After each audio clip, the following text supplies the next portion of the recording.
Hello and welcome to another episode of Gamer Debaters. I'm your host Jack Griffin and I'm here with the other debaters, JP Powers and Michael Stewart. And today the first topic is going to be Mario old versus new. Everybody knows Mario, Nintendo's most famous character. I personally prefer the newer Mario games because I don't really like the side-scrolling kind of view for the game. I like to be able to move around like in Super Mario 3D Land. What are you guys' opinions? Well, I agree with that, but I also like the older one because it has more of the real effects of how the game should be. With the newer stuff, they throw in all this extra stuff that's not necessary, like What do you mean? the mushroom that makes you like 20 times too big, and you can just beat the level within a second. They don't have that anymore, actually. That was only for the DS, and that was just that no, one game. no, they have it actually for the Wii as well. Oh yeah, they do. It's just that one game though. They didn't actually keep that continuously. Oh. Yeah, that was just that was just sort of yeah. thing. What do you think about it, Mike? Old or new? I like the newer versions because if you pay attention to what the characters can do, each different character actually has a different ability. Like Mario is all normal; he's got the normal stats. But Peach, she can jump longer, and she can like kind of glide along. Luigi jumps higher. Toad runs faster. And Rosalina actually has a spinning attack. You mean Yoshi? No, Rosalina. No, you said Toad. It's Yoshi. No, Toad's an actual character, sir. There's Yoshi too. Yeah. But you didn't say I'm anything sorry, about Yoshi. as you guys can tell, Justin's the undereducated one in the group. Yoshi's not apologize a for that. character you can play at will. He's the one that hatches from the egg. You still use him? Sometimes. I mean, I definitely agree with the whole every character has its own feature, though. That's definitely prevalent. You can see that very clearly when it comes to the Mario Kart games, especially with their different abilities in that. But yeah, I would agree that the new is probably better, even though I do love the old games. I love the original Super Mario Brothers. Probably one of my favorite games ever. But yeah, I'm definitely more of a fan of the newer Mario games that Nintendo's released with the DS and all that. Our next topic is going to be, should ESRB actually rate online portions of gaming? Now, I personally believe, although it would be difficult to rate those portions of the game, I believe that they should be rated because absolutely when you go online, even if you're playing a child's game, there are always those people cursing and yelling over the mics when you're playing online. And that's definitely one of the biggest things that I notice. But another thing that they have on the online gaming is that you're going to find that anywhere. And I think that because of that, there should be more parental control over that. Well, honestly, because parents aren't going to pay attention to what their kids play. Some parents. Oh, Mine okay. There are definitely. parents that will. Okay, well, I'm talking, the kid's going to be like, hey, Mom, Dad, I want this game. They'll be like, oh, okay, sure. They'll buy the game, but they won't actually realize what they're buying until the kid's actually online with it, and then the other people are swearing at their kid, then they get all mad Yeah. because my of mom this. actually like looks at the back of the game. She's like, "Tell me what it's about." And I'm my like, mom does that as well. That's definitely something that a lot of parents do for sure, and it kind of keeps me from getting some games actually.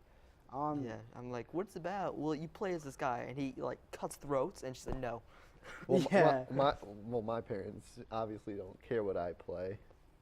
Yeah, I mean, some people are more mature when it comes to the swearing and all that, but then I don't. it's complain also about it. influencing the little kids to be more Adult, adult. mature. Yeah, like they'll go around at Street the element. smart. They'll go at the elementary school and they'll swear at their teacher and be like, "Where did you learn this?" "Oh, I learned it from this video game that my parents got me." I learned it from real life. You should try it sometime. I mean, I do definitely think that there are children though who aren't mature enough for it. I've seen some Yeah. very immature 12-year-olds that like can't handle it and stuff. Even some high schoolers, they just can't handle it and they just say some obscene things over the internet. But definitely, I'll notice that there are 5 and 6-year-olds out there playing GTA 5. Yeah. And Grand Theft Auto, that's a very graphic game, Mhm. especially when it comes to Trevor's part in the story. Mhm. There's some really bad stuff. But Whenever, what's whenever that? I get cussed out by a 5-year-old, I'm just like, come back to me when you hit puberty, sir. Like, seriously. No, Absolutely. Calm yourself. Yeah, and the adults or the teens that are playing with these little 5-year-olds, Yeah. they're teasing them and all that, but with them not being. They don't give them the right treatment that they should have for a 5-year-old themselves, too. Yeah, you got to treat them how they are and how treat old they them are. like they are 15 when they're not. I agree that there should be some sort of code of ethics when it comes to treating kids a certain way online, but unfortunately, I don't think that I don't have enough faith in humanity, I guess I would say, I to think agree. that it would ever come to that point where there's going to be adults and teens just being like, you know what, this kid's 5, we need to either cool it or just keep it away from them, not Unless- direct this stuff toward them. Unless there were that's more true. moderators, like a lot more moderators, so that there's more of a chance that they could get caught and like banned for a certain amount of time. I mean, on PC games there are, but I don't see a lot of moderators when Yeah. it comes to Xbox Live Yeah. and PlayStation Network. That's just me, though.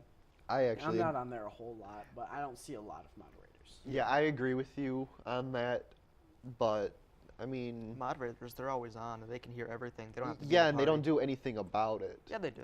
No. I mean, especially for Minecraft. If Well, you I mean- grief someone's thing Oh, yeah. once, you get banned. Okay, yeah, Oh, but, yeah. but the point that I'm making is they'll monitor the game itself, but they won't monitor how the people are being towards these little kids. No, they can see all the chats on PC. They can see everything that everyone types. I even mean, the but when it private comes to games Like where you're online. actually speaking online, though, Oh, yeah. that definitely it's not 'Cause- relevant. Yeah, because then you have to be in a party itself. Right. Absolutely. Not even a party. You don't even have to be in a party. Just have to be in the legit mean- gameplay. For it to be like private, you do. That is true. And there are people. There's definitely ways to get around that setting with getting into parties for sure. Yeah. Especially on Xbox Live.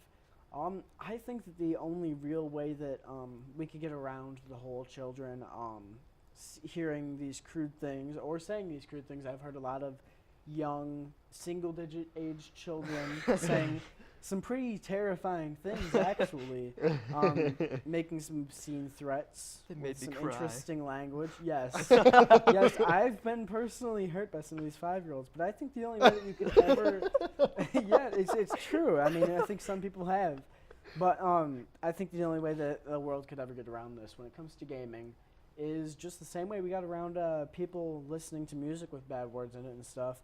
You just got to put a parental advisory sticker. I mean, I think the rating's enough, but I think there should be a special sort of thing that says, okay, the online gaming in this thing is just insane, and if you want your child to be a part of it, like we're not responsible for anything that's like said in here. Or what they should do is rated E through T. They have their own little category from like 5-year-olds to 10-year-olds, and then from mature. I mean, they rate the gameplay itself, but they Or- don't ever rate the online gameplay. Or they could have it so that if there's like if the parents buying the game for the child that's certainly not of age, that they can't Absolutely. legally sell it to them. Absolutely. That Yeah. could work. And I think that's a great time to jump into our next topic, which would be some online gaming violence. Not even online, just regular violent games leading to violence in real life. We've heard it with a lot of these terrorists that have been working recently, or a lot of people just making threats in general, that they've played these games as a child, Grand Theft Auto, just anything with shooting. And because of that, people will say they've become these violent people who are threatening our safety. I personally disagree with that. I don't think that we should blame the games for making these kids violent, but I'd love to hear from you guys. I think I have heard of one incident where a kid thought he was doing like a quest. He thought he was in the game, and he did kill someone because he thought he was doing it as a quest.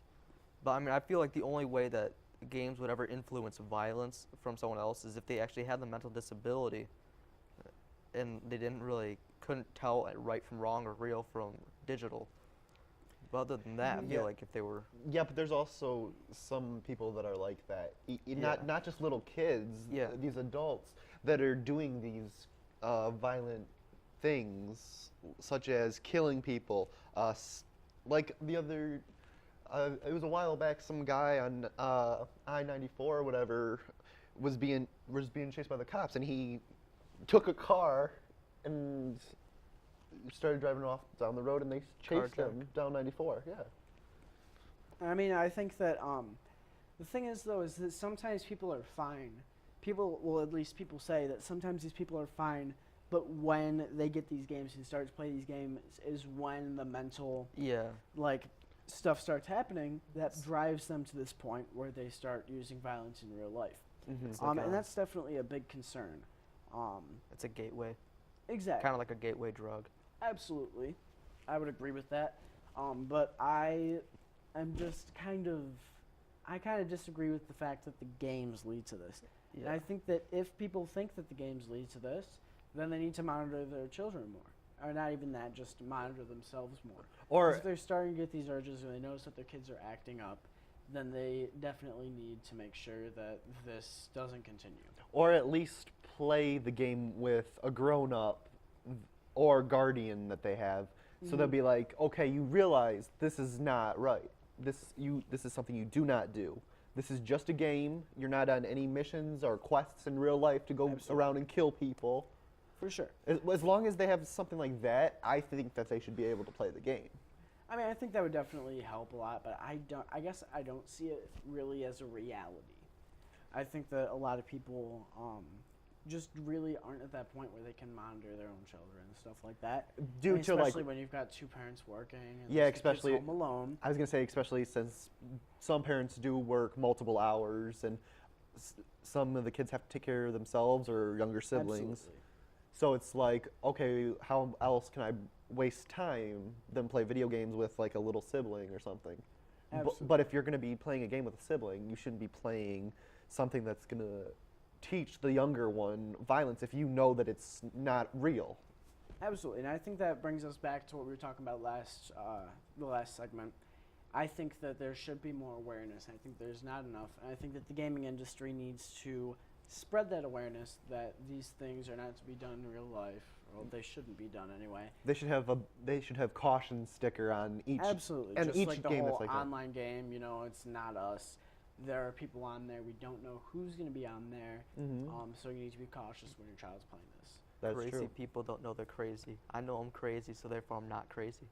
Isn't Exactly. that crazy? Isn't that crazy? Yeah. Well, I think that's all we've got time for today. Thank you for tuning into this episode. And I think that we'll be signing off now. Thank you, JP and Mike, for being here. And see you next time.